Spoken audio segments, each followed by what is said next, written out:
Hello, all. Hi, Anne. How are you? Good. And you? Doing well. Thank you. Good.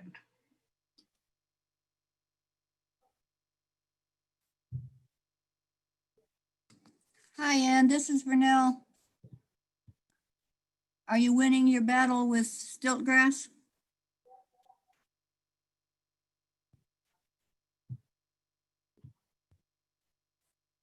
No. But thanks for giving me a chuckle.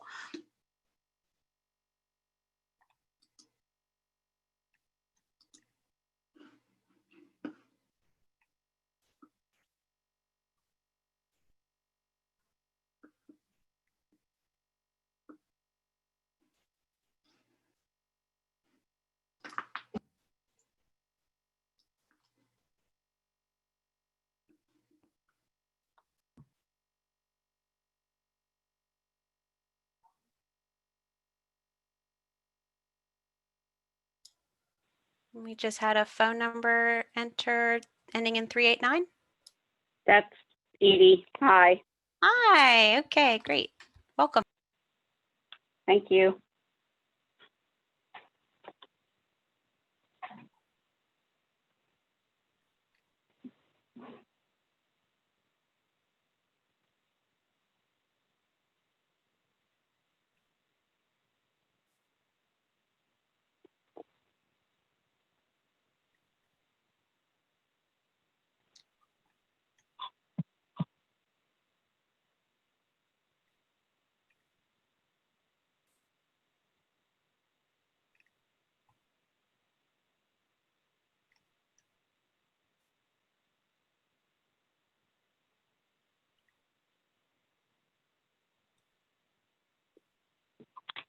Are you all still there? Yes, we're all very quietly waiting to see whether Tom gets on or not. Okay. I thought I lost you for a minute.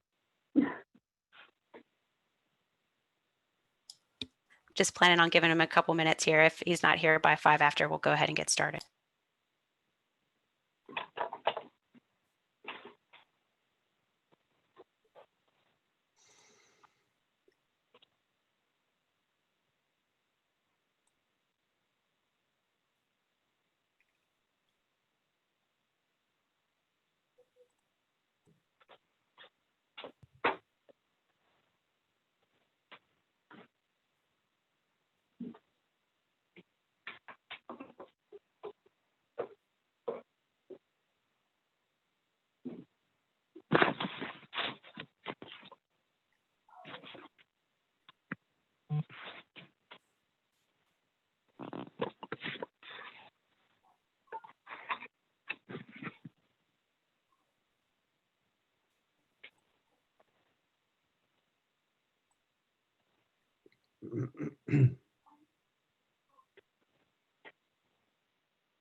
All right, good afternoon, everybody. This is Jill. I know Tom was having some issues getting some work done there at the house, so he may or may not join us here in a bit. So I'm gonna go ahead and get us going here, be respectful of everyone's time so we can kind of move things forward. I'll start with a call to order. I'm going to read down the list, and when I read your name, if you don't mind just responding in the affirmative. I see Anne, Yes. Gary, Yep. Commissioner Klein is with us. Yes. Edie, Yes. Greg Smith, Present. Michael, Here. and Vernell. Yes, Awesome. Thank you all for making time during the day to hold this meeting. We're going to hold this as our regular meeting in October, so there will not be a meeting Wednesday night. So please don't think there's another meeting coming up. We just went ahead and just moved this to meet our 45-day review period for the one demo permit that we're going to talk about here. So it looks like the next thing on our agenda will be approval of the minutes for the September 14th, 2020 workshop. I'm open to any comments, motions.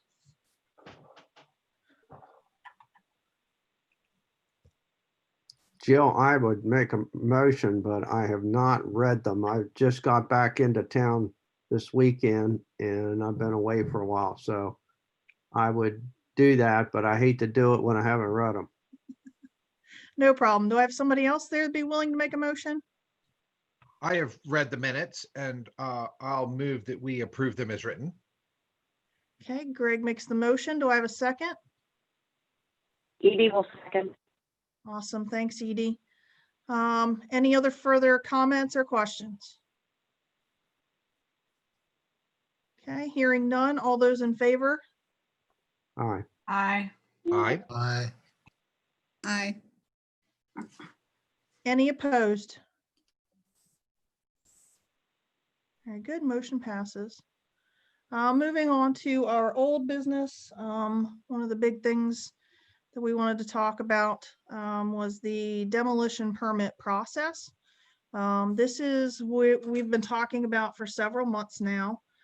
Stalled out a little bit because of COVID, but dealing with the proposal by the Historic Advisory Committee with support from the Historic District Commission to modify some of our demolition permit processes. So I think during our last meeting, we had a great discussion. We tried to consolidate all of that information for you. I believe Megan sent that out to you as part of the agenda packet. What we want to get from you today is sort of an affirmation that these are your talking points so that we can move forward with Tom and the two co-chairs of the Historic Advisory Committee, Linda Irvin Craig and Ralph Young, to get them on the agenda for the commissioner's agenda and try to move this discussion forward in some way, shape, or form. So the information that we prepared for you, like I said, was sent out. Megan, I'm going to turn it over to you to quickly go over that information and kind of summarize where we are with that. Okay, so the way that I broke everything down is to provide kind of a primer for what the HDC's duties are and to support the fact that this increase in documentation, the other priorities that you have are all well within the realm of duties of the HDC, and the HAC would support them in this. So we also have some key points to expand upon, things that we are doing outside of the demolition process discussion, trying to make sure that we're being more proactive with the public. and to make sure that staff is pursuing tax credit information and things like that to try to help these structures before they get to us as a demolition permit. And when Jill and I discussed this, we really had those 3 priorities that you see here on the screen as the ones that really stood out to us in the discussions that we had. So increasing that documentation, following some of the adjacent jurisdictions, information that they request. And then of course, we can always expand upon that if that turns out to be a priority that is shared by all. And then the second priority is what we decided to call a 90-day feasibility of demolition alternatives. We can always change that up if we need to, but it's really just a way for us to keep that discussion open and make sure that that hierarchy of alternatives for demolition has really been explored by both the customer and us to make sure that we have an open line of communication if we can save either the entire structure, move it, or obviously do salvage if it comes down to that. We also wanted to make sure that we had that third priority to deter. That would be the discussion regarding fines and also the discussion of whether or not we wanted to do basically a stay on any other things occurring on the property if a demolition permit isn't followed through with. And then I tried to break those key factors down by the 5 W's, back to your basic school: who, what, when, where, why, for what we wanted to achieve with these priorities and why we're really trying to get these put through. I provided some background data on there as far as demolition permit review as well. So that's how we tried to break it down as kind of I think it's only 2 pages, just to try to get everything summarized really concisely, and then allow either the presenters or the commissioners to ask questions and open the discussion.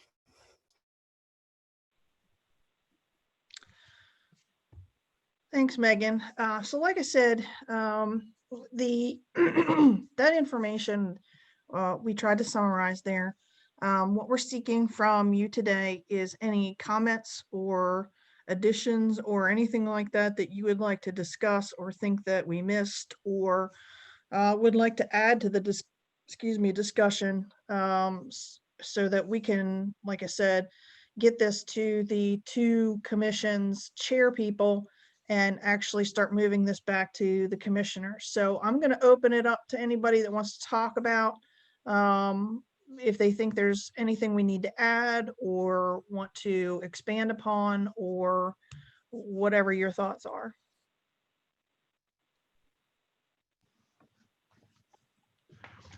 This is Greg here. The small item, it's a small one, that I liked the most from our previous discussion was posting the property during the 90-day period. Is that covered somewhere in this document? It is.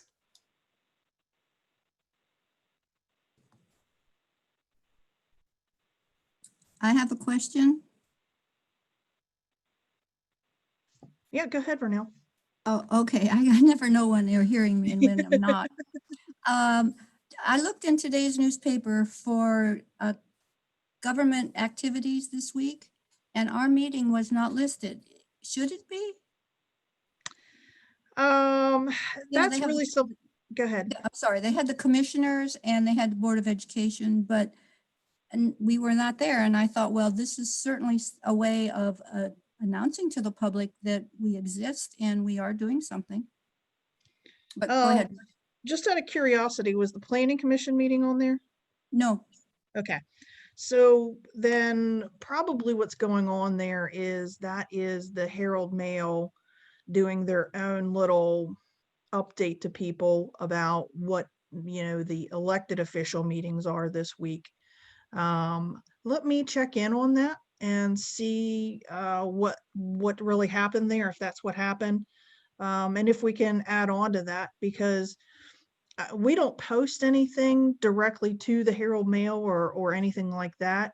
Our advertising requirements are fairly minimal, but we try to get it out there as much as we can by posting it online. And I think it ends up on the commissioner's schedule, maybe not. That's another thing I can look into and make sure that we're posting all of our dates to the commissioner's agenda or not agenda, to their calendar. So that can be another resource. But thanks for pointing that out, Vernell. I'll look into that. Okay. This is Ann, and I have a question, Megan. I mean, I like what you've lined out on the slide. You said this is about 2 pages. Have you sent that out to us? Did I just miss that? I would really like to be able to review what you've pulled together in writing in those 2 pages. We certainly can. I did just check the agenda to see if it was included, and we do have the full document available. I can send that out after the meeting if you'd like to make additional comments on it. I will do that. I apologize. I thought it was included with the agenda packet, but I don't see it in there. I think Deb and I had it lined up to go in there, but I'm not sure we had it all proofread by staff by the time we sent the agenda out. So I will make sure that gets out to you.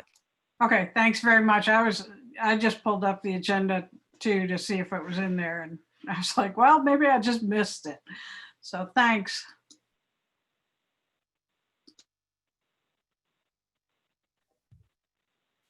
Okay. So are there any other basic comments at this point? What we'll do then, we'll just table this then till the next meeting, since you guys don't have that in your hand to have specific comments, obviously. But to see if we're down the right track here, that's what you were talking about, and anything that you want us to really emphasize. It sounded like it was on the right track. Thank you, Edie. Okay, well then what we'll do, I don't want to take up too much time here if you guys don't have it in your hands. So what we'll do, we'll just go ahead and say we're going to send that out to you. And then you don't even have to wait until the next meeting. We will talk about it at the next meeting, but go ahead and send us in any ideas, thoughts, comments that you have. I would ask you to send those in to Deb, and she will package those together and give them to Megan and I to go over to make sure that we're hitting all the points that you had concerns about. But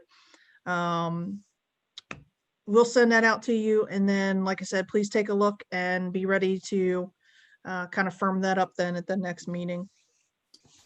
Jill, will you be sending that out to the Historic Advisory Committee as well? Just We can do that. Yeah, we can do that as well.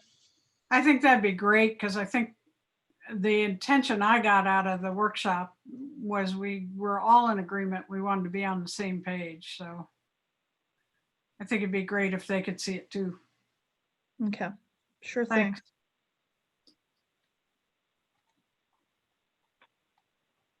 Sorry, I'm just making notes to myself. All right, very good. Okay, so next on the agenda under old business is the demo permit for Miller's Sawmill Road, the Mount Pleasant Hayland Stivers property. We sent all that information out to you during the previous meeting, and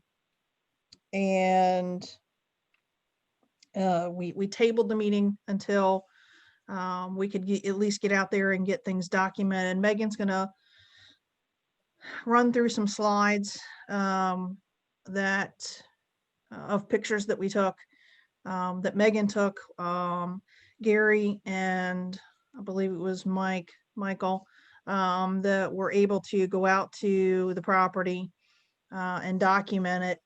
As you can see, when we arrived, there was already a certain state of demolition that was occurring.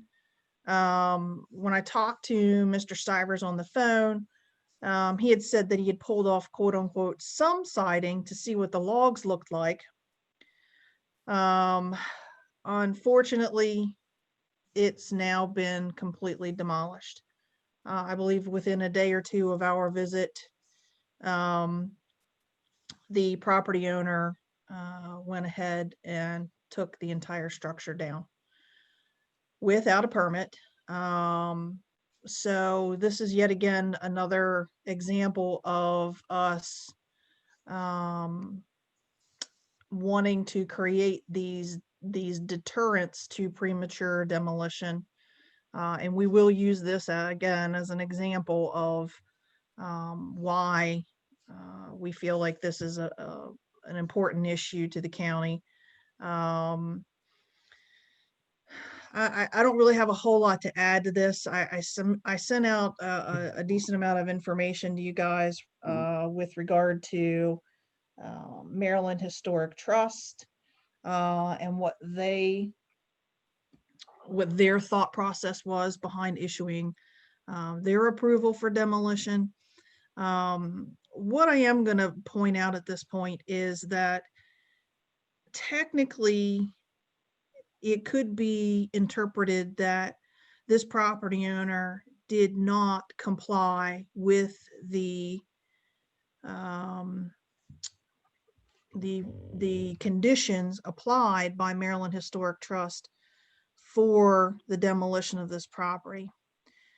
Should you feel so compelled as a group, I think it would be absolutely within your purview to submit a letter to Maryland Historic Trust expressing your displeasure and disdain for the fact that they did not follow the procedure. And if you want to ask for Maryland Historic Trust to Maryland Environmental Trust, I'm sorry, thank you, Megan. I keep saying Historic Trust, it's Maryland Environmental Trust. Let me make that very clear.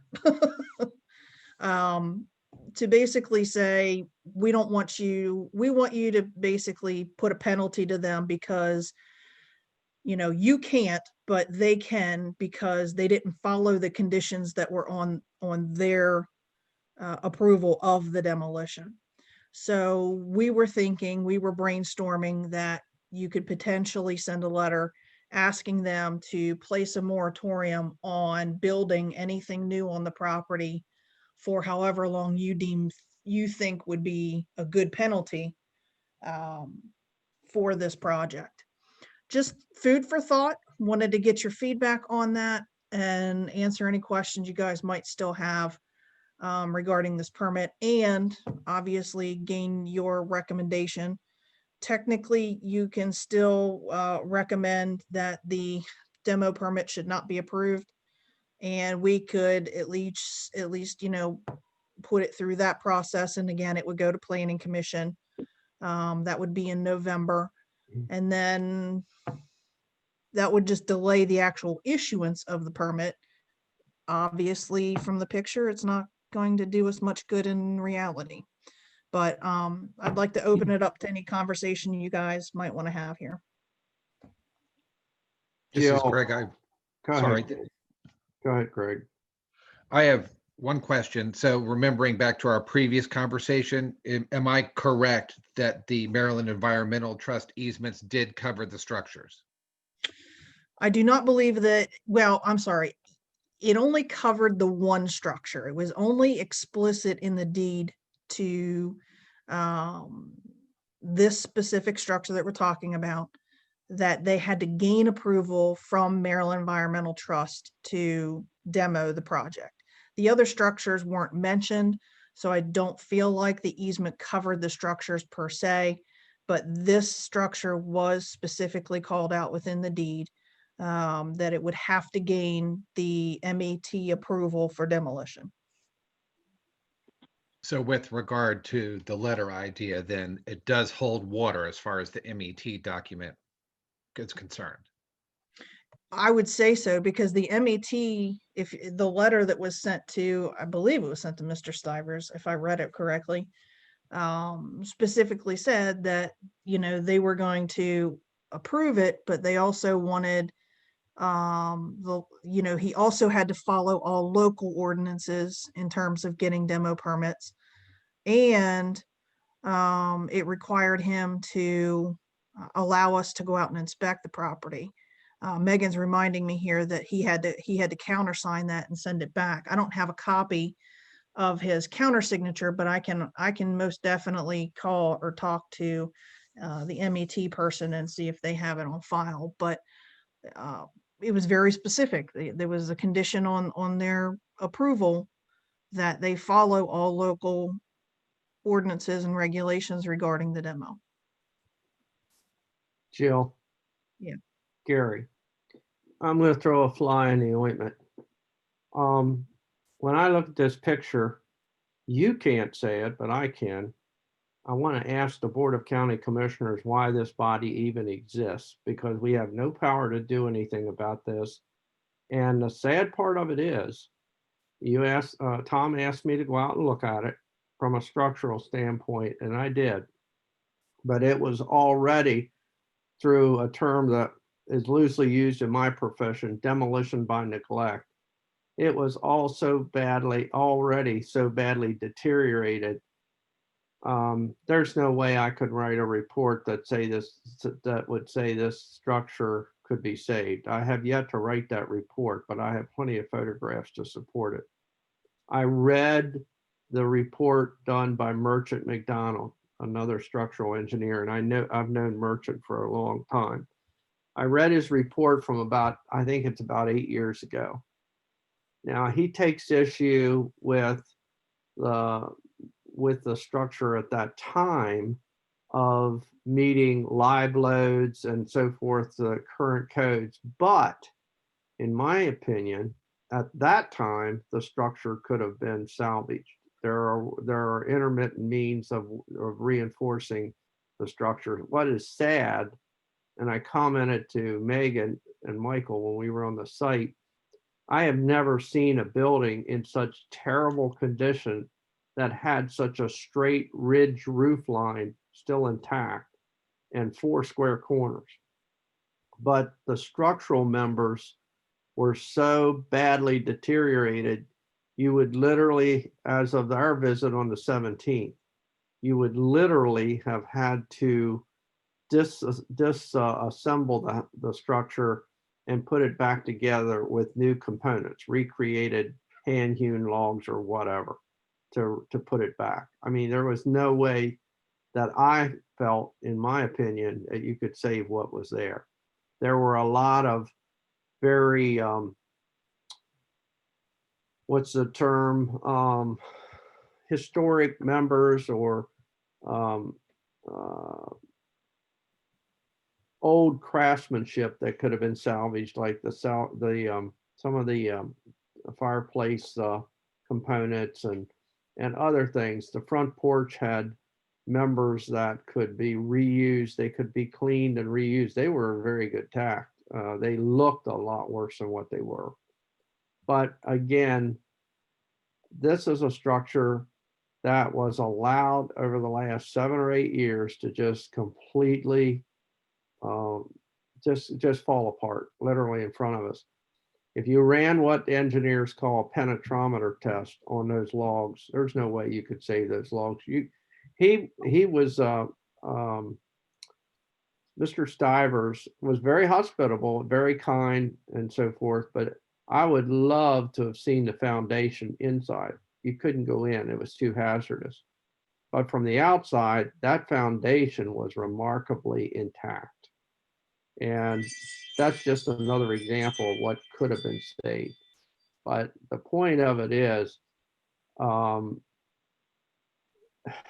writing such a report and then turn around and asking a state agency to deny demolition or penalize them, I think, I don't know how you can do it. I agree with it, but I don't know how you can support it, because they're going to throw that report right back in your face. Well, the penalty is based on him not following the procedure. It's not about the allowance of the demolition. That was kind of foregone, but if he didn't follow the procedure that they laid out. Well, Edie, for 40 years, I've watched the elected officials in this county, and they do not have the stomach to tell a private property owner, you cannot tear down a historic structure. I understand there's a certain degree of constitutional rights there, but at the same time, there are ways to mitigate some of these structures that would otherwise not be a penalty, but it's just all, I don't know. I'm not arguing with you. I agree with you 100%. I just don't know that it's going to hold water if he challenges it. But it just makes me sick that we sit by one and watch these structures deteriorate, and then somebody decides to tear them down prematurely, and there's nothing, no one wants to do anything. You know, they take a little heat, everybody gets up in a fuss, in a month or 2, 3 down the road, everybody forgets about it. We move on to our next historic structure. I mean, we keep going like this, the only thing we're going to have left are the public rights of way, like our stone arch bridges, and God only knows when somebody's going to come along and say they need to be dismantled because they're blocking highway progress. My end of my comment. It's just Yeah, frustrating. yeah, I completely understand, Gary. And I think this is kind of like Groundhog Day for many of us, and understanding that we have very little power when it comes to demolition by neglect or premature demolition. The response that I can give you at this point, and it's not, I understand that it seems hollow and that it seems very minimal, but as I said before, and I'm going to keep trying, is, you know, we have to start now. And for us, the first step forward is this demo process, and getting the buy-in from the commissioners and showing them these kinds of pictures and saying, you know, we're not saying save every structure in Washington County, but these extremely rare and what's the clause? There's a term that I'm looking for, that it's basically an integral part of our history, of our community. I mean, this was the founder of Sharpsburg. That was his house. And it was totally salvageable. It was totally, this was totally unnecessary. And what mechanisms can we put into place to prevent this kind of thing, to help property owners to start keeping these structures, rather than them seeing them as an obstacle. We continue to work hard at that. We will continue to work hard at that. But We you will have a cont- planning commission that is totally opposed to this. And God only knows, I don't even want to think about the Board of Zoning Appeals, which can trump everything. There's no, like I said a while ago, there's no stomach for it. They don't care. You know, it's progress and it's property rights. And that's what it all boils down to. It doesn't matter what our historic fabric is or what our gems are. They don't care. And I know I've been dealing with this bitter pill for several months now, and I'm sorry that I come to these meetings and whine and complain, but it just frustrates me that we sit here and we're tasked with we're charged with an assignment and we're totally powerless. Like I said, I sometimes wonder why this body even exists, except that Maryland law, I guess maybe somewhere says we have to. But there's got to be something done. Somebody needs to step up. Somebody that's got the political will and say, you know what, this system is broke. We need to revisit it. We don't need a dictatorship, but we need to revisit this process and see what can be done. Could a structure like this be relocated and saved if somebody wanted to buy it, or if the property owner had some place to move it to? You know, there are so many alternatives that are just totally, we just totally thumb our nose at it and keep going. So that's my 2 cents. This is Michael. Does anyone know that he salvaged the front porch like he said he was going to, or some of the other items that he told me he was going to salvage? I saw- I've seen some of the structural logs are neatly piled up. But that's all I've seen. No, because he did salvage, when I went into the smokehouse, I asked if I could see inside there. He said, sure. And he did salvage the doors, the hardware, and some of the windows he was able to remove. But before anybody got there, I had walked completely around the property with him. And he assured me that he was going to salvage that front porch and also those shutter dogs. I pointed those out to him and he said he was going to salvage those. And because I told him, I said, if you're going to sell any of that stuff, I could use some of those shutter dogs on my house. And he took my phone number, but I've never heard anything from him. Well, he told us all that when we asked about the front porch, because I remarked about what incredible condition those various components were in, and they were original millwork. And the paint had blistered on them and they could have easily been cleaned off and reused. And he said, oh yes, he said, I have a friend on the other side of Sharpsburg that has need for those porch components. And I'm going to, I don't know if he said sell them or give them to it sounded like a lady. He referred to a feminine gender. He said to her. So I don't know if that, I just hope that did take place, because that would have been a crime to totally destroy those components when someone else could use them. Right. And also, he didn't really want me to, but he gave me permission to go up on the second floor. And the only thing that I could see wrong, I mean, none of the floors were saggy. It seemed pretty sturdy to me. And the only thing I can say is the staircase, there was a slight lean into the original log portion of the house. But I would think he could have salvaged that staircase and the steps, and there was a lot of things. To me, I could see removing, if you go back to that picture where Gary's standing in front of it or in back of it, I could see taking off the whole left side, which was added on at some time later, and possibly the whole back end. Then you would have 3/4 of the original log house and see what condition those logs were in, and maybe probably get them fixed. And he wants to build another structure. To me, I would have, if it would have been mine, I would have tried to have kept the original part to the right.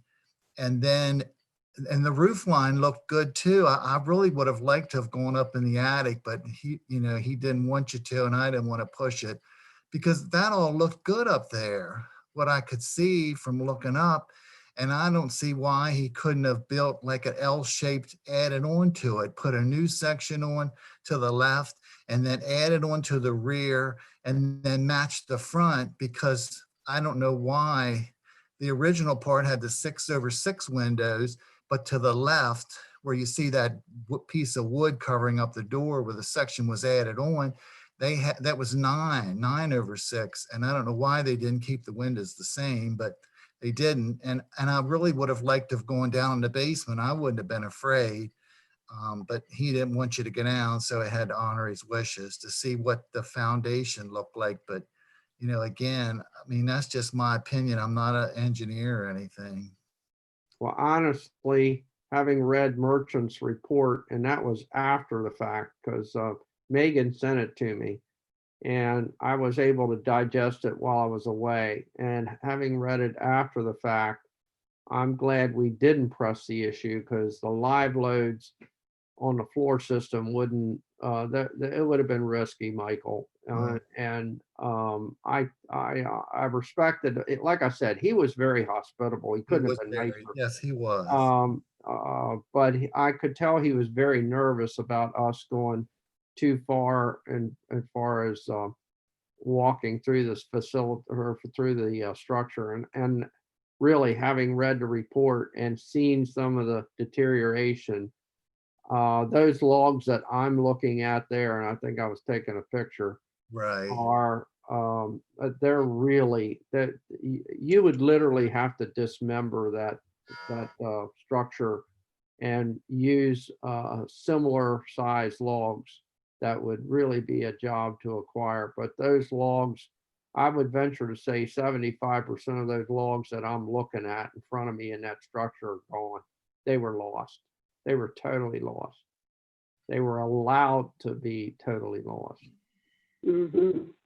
I have a question. It sounds like Gary and Michael and Megan took a lot of pictures. And lot. as part of our documentation, I think it'd be really great if we submitted them as an addendum to the Maryland Historical Trust Well, I still owe data Tom a sheet. report.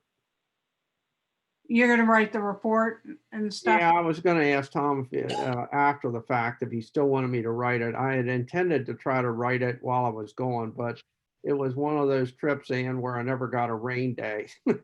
I totally understood. I just want to make sure that we Well, take the time to capture what you guys documented and get it both in the MHT database, but also in the great database that Megan and others have built on our county GIS system, so that at least people who are researching the founding of Sharpsburg or whatever can see what was there, even though it's So this kind of was- after the fact.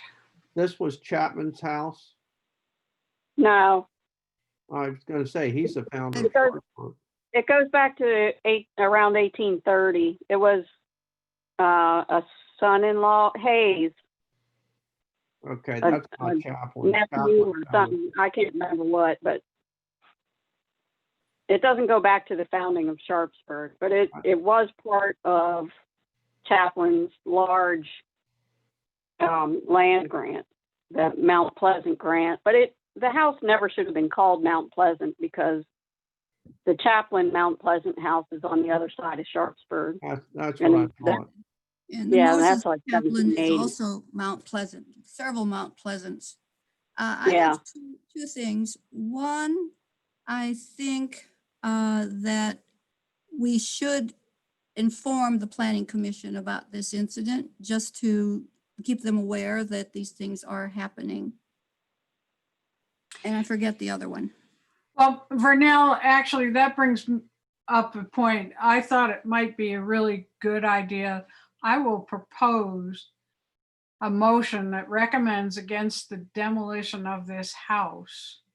And once we just kind of dispose of the demolition permit, then maybe we can go back and look at where do we need to go from here? What do we need? I'd really like to hear from Commissioner Klein, what he thinks of this whole situation.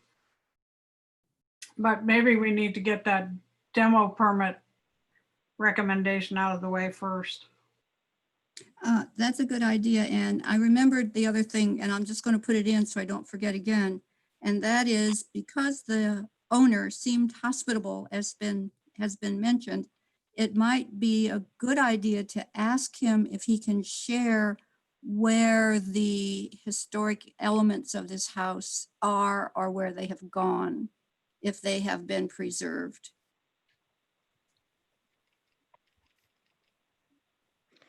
Yeah, I have a note here. I'm going to follow up with Mr. Stivers about the front porch and all of the different items mentioned there, to see if I can get some information about where they may have gone, or if he still intends to, sell or use or whatever what he has. So I'll follow up with that and give you guys an update when I hear something. And when we do, then that gets into a database also, if there is such a thing, of the reuse of materials. So when people ask, how's that done? What do you do? Is this worth thinking about? There would be evidence that, yes, it's been done and these parts are saved, and you can go see it in somebody's front porch if you drive by. It's a part of public awareness, which I think is a really important part of what this commission should be doing. Mhm. So to kind of move this forward, like I said, this is unfortunately not something new, but I think we have to just continue to fight the good fight, and like I said, I'm hoping that these recommendations for the demolition permit process are just a first step to open a door to the commissioners and having a conversation regarding natural historic resources and what we can do to save some of these. I know we do get into the property rights issue. I know we do get into the more conservative side of things, but I don't want to shut out the idea completely that we would never be able to get anything through our legislation here locally. It is frustrating, but most good efforts, most good ideas are worth the fight, and I think this is one of them. So we'll continue to pursue that. But left here at hand now, like I said, first of all, I will follow up with Mr. Stiver, see if I can get some information for you guys on what was salvaged and where it may have ended up. And then, so now we have to move on to the idea of the recommendation you want to make regarding the demolition permit. Jill, Mhm. if Jeff is still on, I would like to know what his impressions are of all this. Jeff left the meeting. He has a 3 o'clock meeting that he had to go to. So That's very convenient. That's what happens. It's very convenient. yeah, I'm sorry, folks, but that's 40 years, almost 35 years in county government in 3 jurisdictions. That doesn't surprise me. yeah. So I'll also let you know too, it looks like Tom is back on with us or is on with us. So Tom, are you there? I'm happy to turn it back over to you. Yeah, I've been listening for the last few minutes. There were some technical glitches, but we've got it ironed out, and right now things are allowing me to sit here, so I've been listening. Nice to see everybody. Good. Thanks, Tom. So like I said, right now I'm just at the point of trying to gain your recommendation from the group. Well, from what I've been hearing, it sounds like we're not very happy about him tearing it down without a permit, while we do recognize that it structurally had a lot of problems. And since we don't have a demolition by neglect ordinance, there isn't any much we can do about it except note our disapproval to the Planning Commission and the Board of Commissioners. And I think Vernell, was it Vernell that made the motion, or was it Ann? It was Ann, and maybe I should state the motion a little better, that my motion is that we recommend against the demolition permit with a strong statement to the Planning Commission that this house was demolished during the process. And we would like to discuss this further with the Planning Commission to make sure that the process that's in place gets better and is effective in saving our historic resources. Okay, and I take it Ann's motion has a second? I'll second it. Okay, thank you, Edie. So we have a motion on the floor, moved and seconded, to disapprove the demolition permit and note that the permit process was ignored and that the house was demolished before we made any decision. Any further discussion? Hearing none, then we'll call for a vote. All those in favor say aye. Aye. Aye. Opposed, nay. Okay, it's unanimous. Tom, you still want a written report on this? If it's not a lot of trouble, Gary, I would appreciate it. Yeah.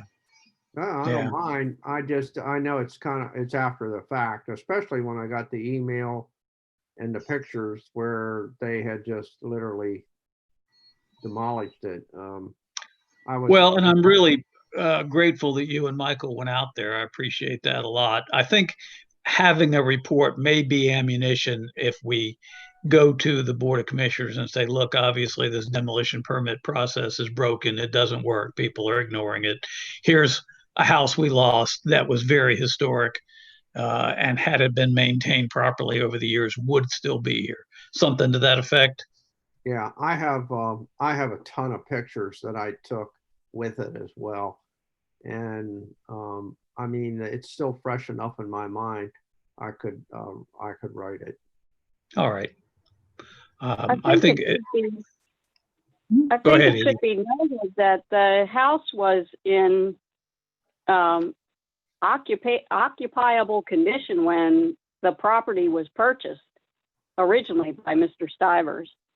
And Yes. when he got that easement, he chose not to live in it. He chose to live in the tenant house. And so from the day he bought the property and got that $400,000 easement, it's been neglected. Well, I think that kind of brings us to the second motion that I think we need to consider, which is Jill's suggestion that we write a letter to the Maryland Environmental Trust and lay out the fact that Mr. Stivers did not follow either their easement guidelines or the guidelines they gave him in seeking to demolish the structure. And so I guess I would move that we do write a letter to MET to state what has happened in Washington County and request that should they have any future dealings with historic properties in Washington County, that they consult with the appropriate county commissions and bodies before granting letters of approving demolition. That sounds fine to me. So Anne has made a second motion. Is there a second to her motion? I second it. Thank you, Michael. Okay. Further discussion? I think we've talked about this before, but Edie and I did have a conversation with Nick Redding, who is the head of Executive Director of Preservation Maryland, and he was not at all happy that MET had made that decision without even consulting Preservation Maryland. Or Maryland Historical Trust, it doesn't sound like. Yeah, or anybody else. Okay. Further discussion on Ann's motion? Hearing none, then we'll call for the vote. All those in favor of Ann's motion say aye. Aye. Aye. Aye. Any opposed, say nay. Okay. Is it possible that Jill or Megan or somebody on the county staff could draft that letter? Or are they going to look to us to do the drafting? We'll draft that letter for you, Anne, and I'll present it to the group before we send that out. Thank you very much, Jill. That would be Thank terrific. you. Thank you, Jill.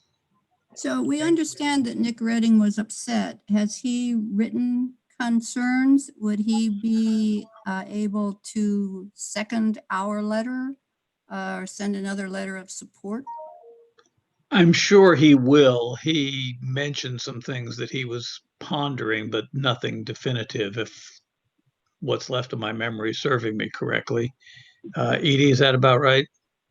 Yeah, I was a little surprised he didn't act on it right away, but it was kind of, I mean, he was in the middle of something else. So But I'm sure he would second and support the I'm letter if sure he we would. include him on it. Yep. Okay. Okay. Are we wrapped up with old business then? Yeah, I believe Uh, so. I think we're ready to move on to new business, Oh. Tom. All right, so let's talk about Mariah Furnace Road and another demolition permit and lots of wonderful pictures. Thank you, whoever took those. Was that you, Megan? I'm currently quarantined, so Jill had to do that for me. So thank you, Jill. Oh, I'm sorry, I didn't know. Well, yeah, sorry to hear about your quarantine, Megan. There were some great pictures. Thank you, Jill. Yeah, I very didn't nice get job. a chance to get out there, but the question I had when I was reading through it, the documentation for the historic inventory is not very detailed. So I couldn't tell if Paula Stoner Dickey thought that it should be considered for the eligible for the National Register. I figured since it was absent, the answer was probably no. But the big question was scribbled on the bottom of the air quality permit was a statement that wasn't on the demolition permit that I really would like cleared up before, and maybe you've had a chance to do this. I'm sorry, I just wrote it about the email about noon, and that was that they wanted to spare the old barn, which you had some great pictures of. Yeah, So I did run into the property owner out at the site and spoke to him a little bit about what his plans were for the property and so forth. What I can tell you at this point is that the reason I think he's heading this direction, this was a recent transfer, a recent purchase between property owners. The old property owner actually kind of, I think, exacerbated a problem of the property, is that he decided he was going to squat on the property for as long as he possibly could, even after the transfer. So there was some legal wranglings that happened there. He mentioned that he's had an awful lot of vandalism that's occurring because I got to tell you, this is really kind of one of those middle of nowhere properties. You have to go back probably at least a half a mile to 3/4 of a mile of lane. There is absolutely nothing around you for anybody to see if there's people back there messing with the property or anything like that. The new owner is local and very close to where it exists now, but he's having serious problems with vandalism and things like that.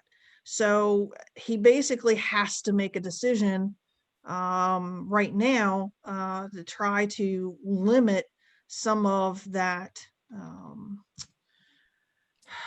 nefarious actions that are happening out there. The house itself, as most property owners do, walked in, and said, well, it's in such bad repair, there's no way I could ever fix that up under any realistic circumstances, and yada yada yada. Quite frankly, when I walked around the house, I am not an engineer, I am not an architect, I am not a historian, but looking around, the main part of the house, the brick part, actually looks really good, in really good shape. Obviously the windows are in pretty bad shape. They're the old wood windows that they're starting to rot out. The foundation looked pretty good. I didn't see any signs of significant cracks or anything where in the areas that I could get to. I didn't get a chance to get too far back behind the house there because the grass was really high and I don't deal well with snakes, so I kind of avoided that area a little bit. So, what I could tell, it looked like it was in pretty good shape. I mean, the roof looks like it's in pretty good shape. So, I was a little disappointed to hear the property owner say that. You can see from the picture there, the back half that was added on, not such great shape, but it is what it is. The barn itself, the foundation, again, I'm not a professional, but it looked in really nice shape. I didn't see any significant cracks or shifting or anything like that. I stepped just inside the barn. I didn't want to get too deep into it, for not knowing, what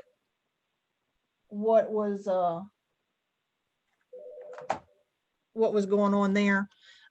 So I did get some pictures of the inside, and you can see that there's some holes in the roof, which is just going to, yet again, exacerbate the deterioration of the property. But in talking to the property owner, it seems that he wants to salvage the barn. I don't think he wants to keep it up, but he does want to salvage it. And he did say that specifically to me, that he's been working on trying to find somebody who would come in and take some of those, because I don't know if you can see through some of those pictures. It looked like some of those old beams were the old hand-hewn beams, that looked like they were in good shape to me. Again, I'm not a professional, but that was just me. I also noticed that, the flooring was in good shape.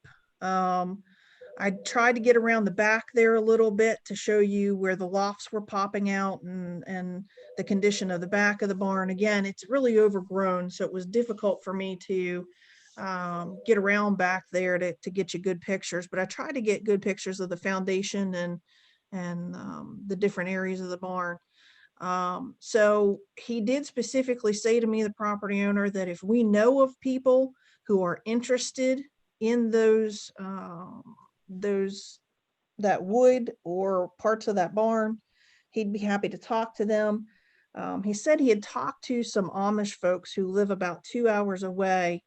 But he said, it's kind of difficult to speak to them because the Amish, they don't have phones. So they only, you could only call them during certain times of the day, and they just never ended up meeting together. But if there's anybody that has any ideas about somebody willing to come out there and look at it and maybe buy it from him or whatever, he'd be very interested. So as far as the burn permit goes, I'm pretty positive that does not include the barn. Because like I said, he thinks there's some value there, and he's willing to salvage that part. The other outbuildings, you could see the sheds from the pictures. They just, I don't think they had any real structural significance. They just looked like, thrown up sheds. They didn't have any stone foundations that I could see. Some of them were in better shape than others. So I'm pretty sure all of the outbuildings will come down, again, for concerns over vandalism and nefarious acts that kids are out there messing around in them, and he's got liability issues that could happen there.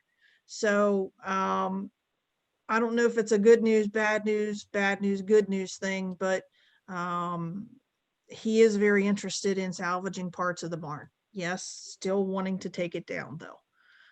So hopefully that answers and your questions about why that permit looks that way. Yeah, that does, because it still says he wants to demolish the whole property. Correct. It's too bad he doesn't want a renter in there in the house. That would solve some of his problems. Yeah. They, I also thought about, and I didn't discuss it with him directly, but I did also think about talking to him about mothballing the home so that he could at least secure the structure, and try to keep people out, but still somehow maintain the structure so that we don't lose it. Just an idea that we could throw back out to him. yeah, looking at the pictures from the inventory in 1975, the original windows were 6/6s, so they've been replaced in the house. Yeah. But, you know, the front door looks like it's probably original. You know, the question is what's on the inside that's original. Oh, I wish we had a way to require documentation on, you know, the homeowner has to document it. And I know we talked about the demo permit application requiring that in the future. Yeah. Yep. Just another example of why we would want that documentation. Yeah, exactly. Still here. I don't see any evidence of vandalism. I think he's just talking about that former owner squatting, because there's no evidence of kids vandalizing this property. I didn't see any kind of graffiti or anything like that. But I know that some of the outbuildings look like, you know, somebody had taken rocks and thrown through some of the windows, and you know, things like that. Little areas where it looks like somebody, you know, set up a little campfire or something like that. I found that kind of stuff. But as far as actual vandalism of the home itself, I didn't see any, to be honest. The windows were hanging wide open. So, you know, if I was having a problem with that, I would think I would at least find a way to secure the windows, or something. So, anyway, that was just my observation from the ground. Do you think? Well, I mean, the request for demolition is to stop vandalism or whatever it is that he's claiming is going on. Not having buildings there isn't going to make any difference if they're just camping out. How about he just take care of his darn property? I wonder if it would be possible to ask about mothballing it, as Ann suggested, you know, at least if he wanted to tear off the back addition that's, you know, kind of not in good shape and frankly doesn't add anything to the structure historically. But I mean, tearing down a brick house that appears to be, as Jill says, solid, just because you want to, just doesn't sit well with me.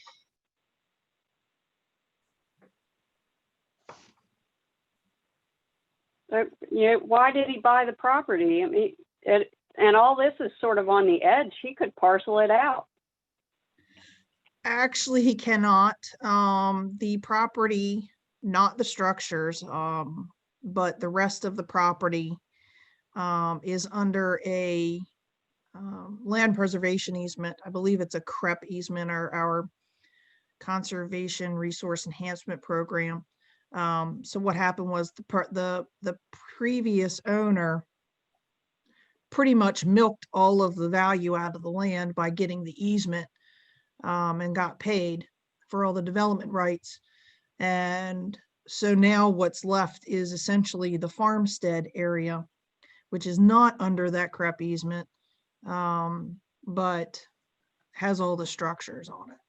So I don't really know, to be honest with you, what the intent. I don't think he really has any intent to the property at this point, other than having, you know, a nice big open space.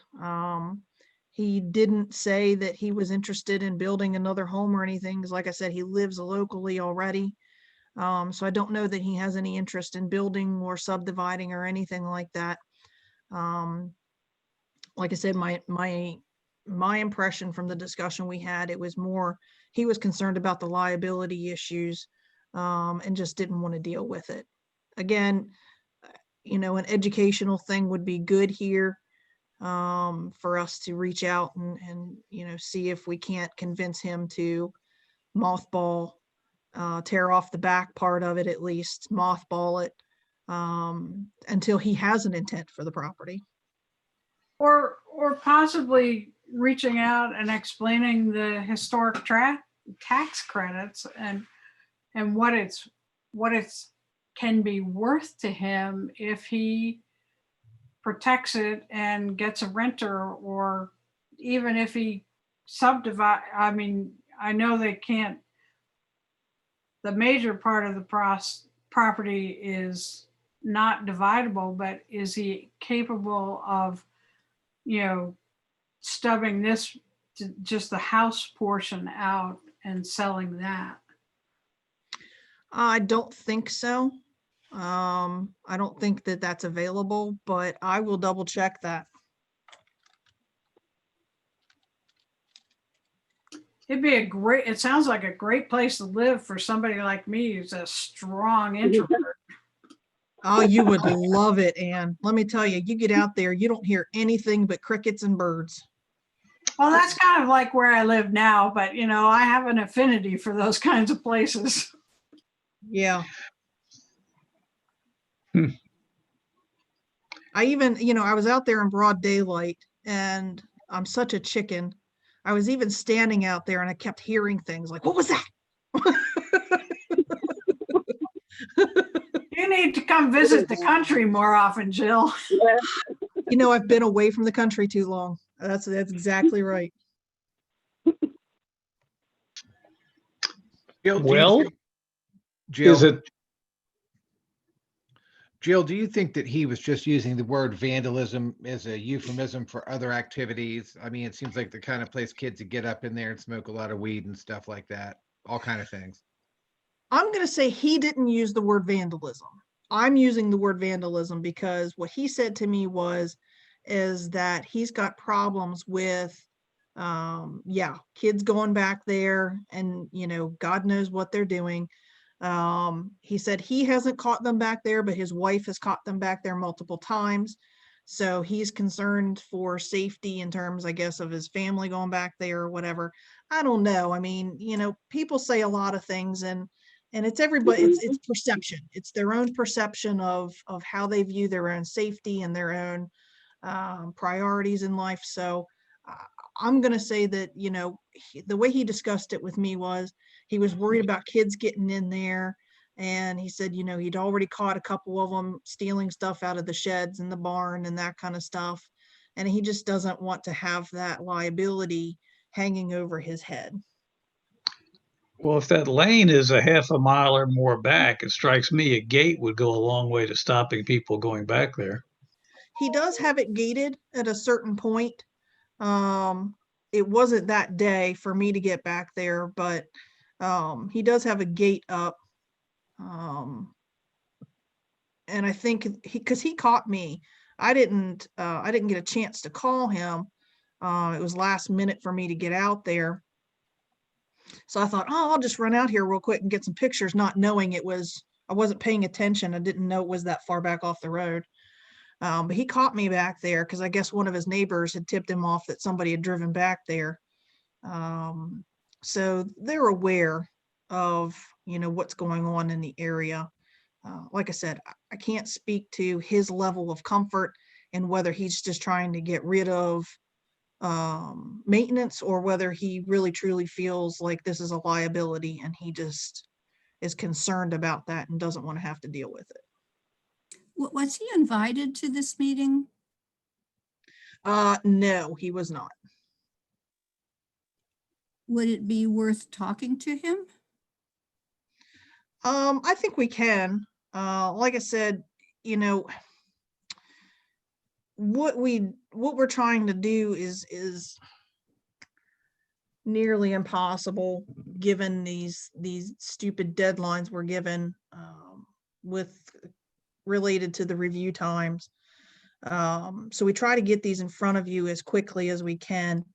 But absolutely, if you would like to invite him to a meeting, trying to think of when that came in. It was September 23rd. So that would be, find my calendar.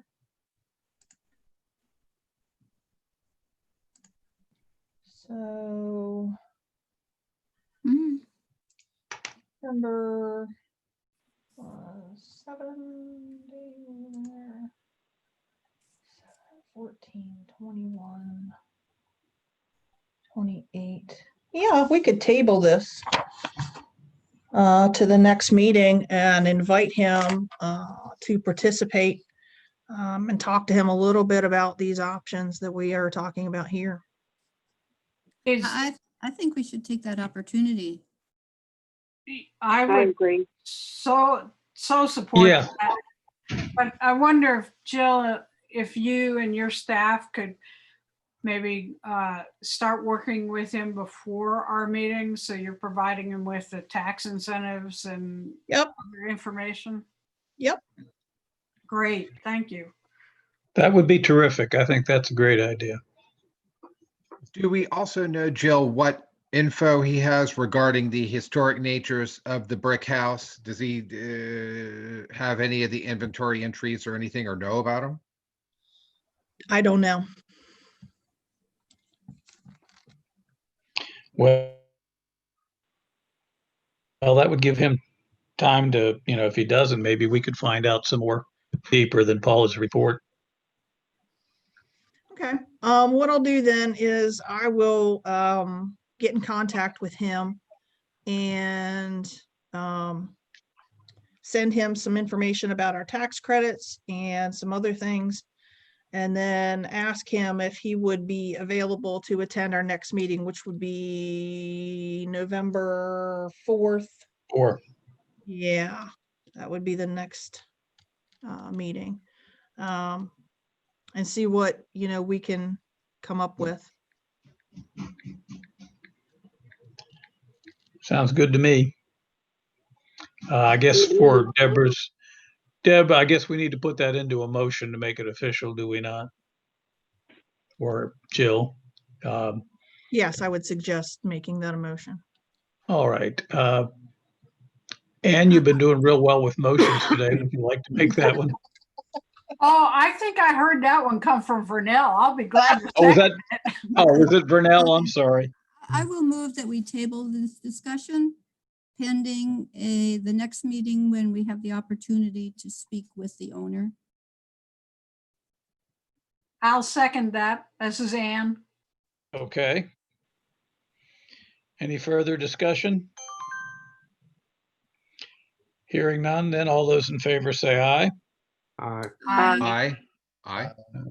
Any opposed, say nay. Okay, I think that's a good solution, and let's hope we can keep working on that. C&O Canal headquarters.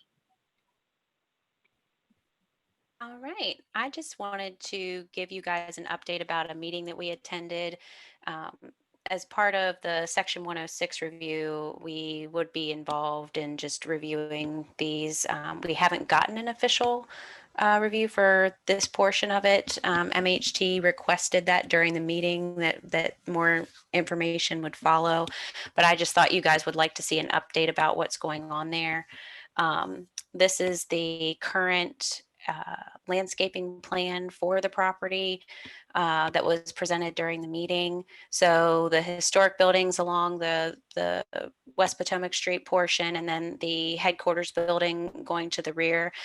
There was a visitor center that would be directly to the north of the historic buildings, and currently that is off the table. However, you can see that they left it as an open space with the potential for that to be added in at a later date. And then these are the renderings that the architect presented. And I also wanted to show you, these were the pictures of the building already starting to be constructed. So I'm not sure what, if any, actions the Historic District Commission may be requested to make in the future. I tried to check with the Park Service and with MHT. MHT referred me to the Park Service, but I didn't hear anything back from them regarding whether or not they'd be following up with you guys with any additional information. But I just wanted to let you know that, it's progressing. These were some of the updates that they gave us during the meeting. And then if you guys had any questions, I do have some of the documents that are available publicly. Some of the documents like the archaeological records and things are of course restricted, but there are some documents that they presented that I can always share if anybody wanted to see those. Did anyone have any questions regarding the headquarters update? Did they have any update on the historic buildings and what they're doing to protect them? Yes, they did say there are several reports covering the different buildings. So they are trying to not salvage, but they are trying to stabilize the buildings. That was the first thing that they noted. As far as what they plan to do with those, I don't think they're going to be open to the public when the headquarters itself is open to the public. I think there's still a long road ahead for them to figure out what they're going to do with those spaces, but they are in the process of stabilizing the buildings, and they did provide some reports regarding that. Any other Thank you. questions? Sure. Yeah, that's encouraging. Thank you. Yes, it seems like it's going to be a great addition down there, and that they, like I said, they will be trying to keep those historic buildings along the front there. So without a visitor center, visitors will just go back down to the building, the Cushwa building by the basin where the visitor center is now, I guess. Yeah, that's the way they made it sound for now. I think there was some ADA issues with the historic buildings being converted now. They're trying to work through all of that information that they have from the report. So I was hoping to get an update from them if they had found any other information or what the progress was on those, but they hadn't gotten back to me yet. So if I hear anything from them, I will be sure to forward that along. Yeah, well, historic buildings, it's always a challenge with ADA stuff. It's yeah. Okay. Any further questions, comments about the C&O Canal headquarters? How about Heart of the Civil War Heritage Area? So there was a meeting regarding Heart of the Civil War Heritage Area, and I just wanted to give a quick update about that. That was on September 18th. Their annual meeting will be November 12th, and it's going to be remote. And then the Washington County Advisory Council meeting will be December 17th. The couple of big takeaways that I got from it were that the Maryland Heritage Area Authority has I want to say a fiscal impact, but like the impact of the actual heritage areas has been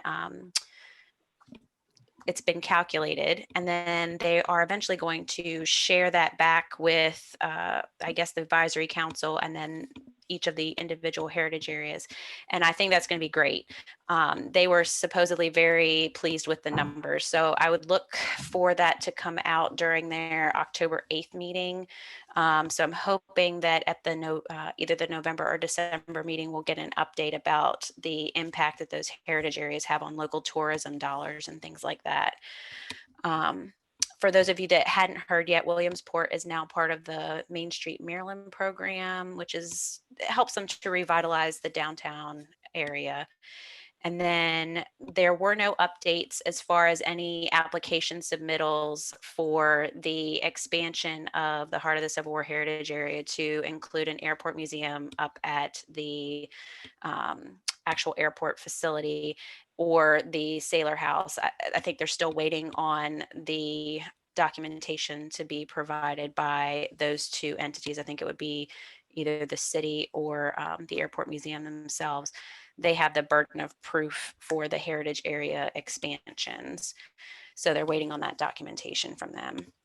And then a lot of the entities that are involved in this, I'm still learning about the heritage area, but a lot of the entities that are involved are museums and things like that. So there was a lot of updates regarding how people are handling the pandemic and being open to the public, but still being safe. And it was encouraging, but also some updates were, we couldn't hold this particular event this year because of the pandemic, which everybody's experiencing that. And then they did still mention that mini grants are still out there as well. I don't know if Vernell had anything that she mentioned. She listened in on it, and I don't know if she had any other things to add, but those were the big takeaways that I had.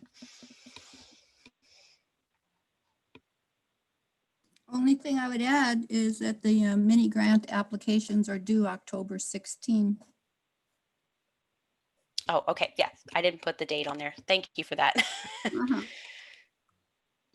Okay, well, thank you, Megan. Sure. Website, this is the county website? Yes.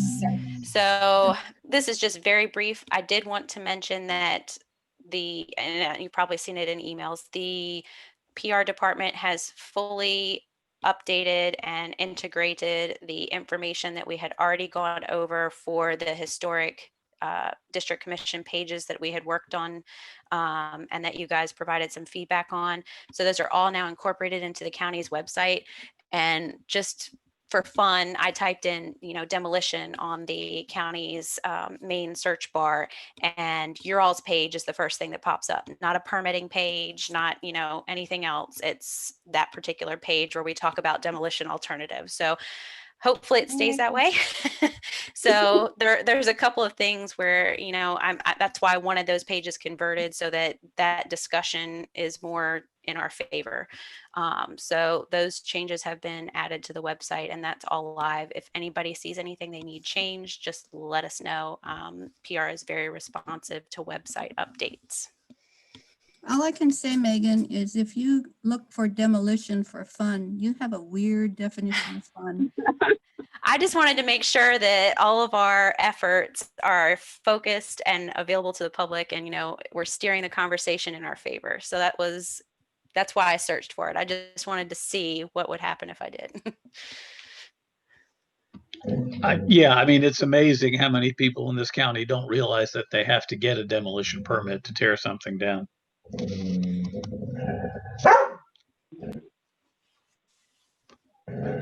Pardon my spoiled rotten dogs.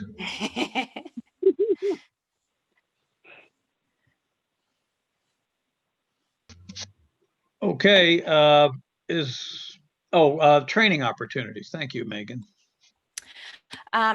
So this is one where I'm not sure. I'm going to call out these people and see if they've actually had a chance to do these yet. Several of you guys have reached out after I sent out some emails about opportunities with, you reached out and let me know that these were things that you wanted to pursue. So I think for the 3 people that I have listed, or 4 people that I have listed here, we've worked with you guys on getting these trainings set up. And in order to make sure that we have, a good record of it, I just wanted to give you a moment to let us know if you had the chance to take those trainings yet. I know some of you just got the information, so don't feel pressured, but to let us know if you took it, whether you felt that particular one was worth it for your information, and if you had any feedback to give to the group for those. So Edie, you're the first one on the list. Did you have a chance to take yours yet? No, I have not. Okay. I signed up for the cultural landscape assessment class, I guess. I can't remember what the title was, but yeah, cultural. I felt like it could be helpful in cases like the Manor Church Road that I consider to be a classic cultural landscape. Yeah, that maybe something like that. So I'll leave, whenever you do decide to take, whenever you get the time to take that particular course, just let me know, because I'll add it on to the agenda just so you can give like a quick synopsis and how you felt that particular National Preservation Institute training went. Because that way, if other members are thinking about it, we can have a record of it, and then whether they decide they want to take it or not, it might steer them toward it. And then Michael, did you have a chance to take yours? You were looking at historic wood windows. Not yet. Okay. And then Greg, I think yours already finished because you were at the Sailor House. Did you have any updates you wanted to provide about that one? Yes, we went and did that for 2 weekends. That was on the 12th and the 19th, and it was really, really cool. Paul Wade does great work there. I know that he mentioned some other areas of the house that he's eager to get going on. Like that doorway, he's going to do replacement of a doorway header. Sounds like he's got some more workshops in mind for the spring. Awesome. Great. And if I can add, we probably will do another historic hands-on wood window restoration repair workshop next year as well. Okay. All right. We'll keep an eye out for that one. And Greg did great work. If you haven't been by the Sailor House, it looks even better now. Sounds like the hands-on trainings are always going to be a preferred one because you get to actually see your work and the fruition. Yeah. So as part of this, I also wanted to talk about the Maryland Association of Historic District Commissions trainings that are available. And there are 3 separate courses that we could hold as a group.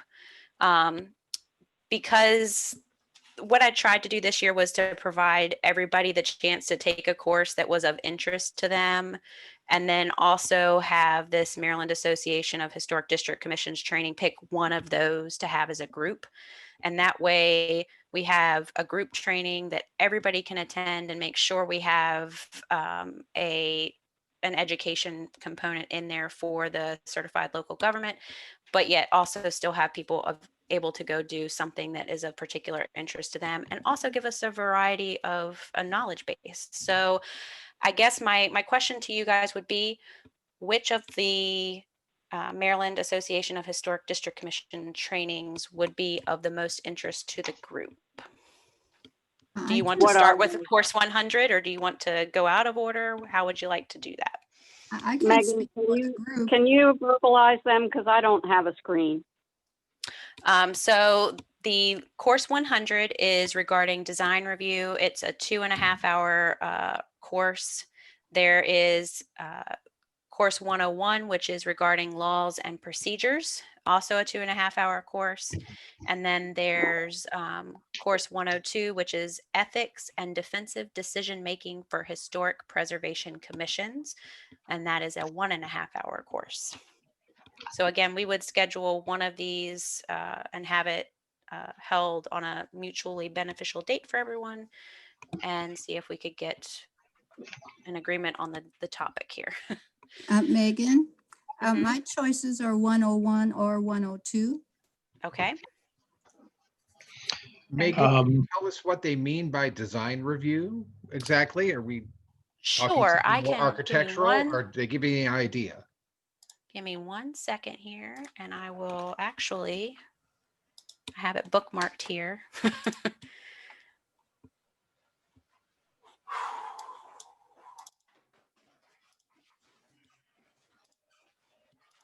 Can everybody see that for me? Yep. Yes. Okay. Yeah. Except for Edie. Oh, of course. So let me just, so for the design review one, this is to go over scope of review, the role of the public, potential actions, standards of review, talks about sensitive additions and green principles. Let's see here.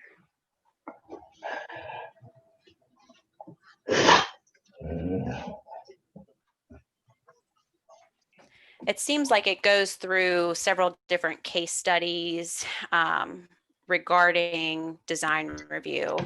So I'm not sure if that's something that you guys feel that you would benefit from more so than the laws and procedures and the ethics one.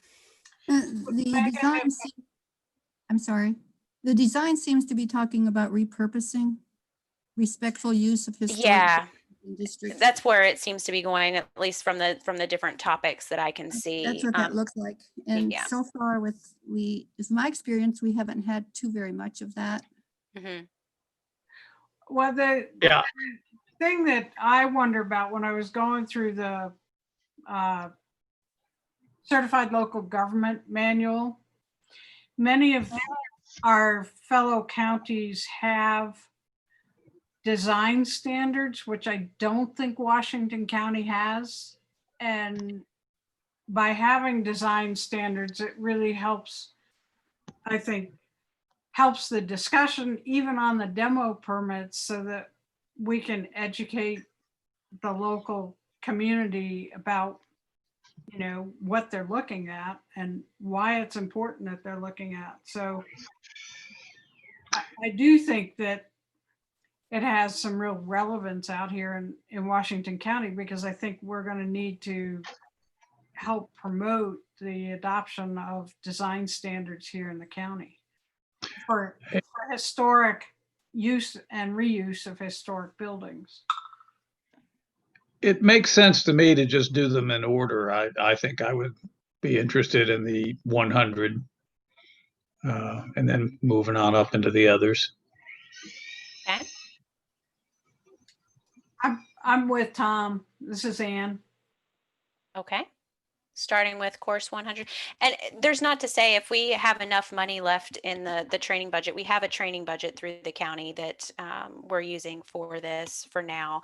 And Jill has said that we can always re-review this toward the end of the fiscal year. And if we have enough left and you guys still have an interest in having another one, we could always go for another course. I was just trying to leave that opportunity for people to follow a path of training that interests them as well, while still having this, at least one of these. So I can definitely research getting that 100 level 1, if that's what everybody's agreeing with. Greg here. I like the 100 also. I mean, it's just a personal thing that I would enjoy the most, but I don't know how many of you feel you've already got a handle on this, the design part, and want to do some of the others. It makes sense to me to, I'm sorry. This is my. It's okay. 100's fine with me. Yeah, I think logically, if we start with 100 and people feel like they've already got a handle on that, then they just don't need to attend. But it sounds like a fair amount of us would like to have that basis. So I think let's go with the 100. Okay. And I do know that they recommend that you take these every 2 years, even if you've taken them before, because they do change the content. So if that helps you at all, I will go ahead and see if we can reach out and schedule a 100 level course. Does anybody have any preference as far as November and December to avoid certain dates or weeks?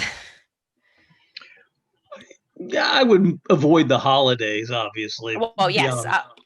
Beyond that, I'm fine. So Okay. just. All right. I will definitely look into that, and I will let you guys know what they say. Thank you.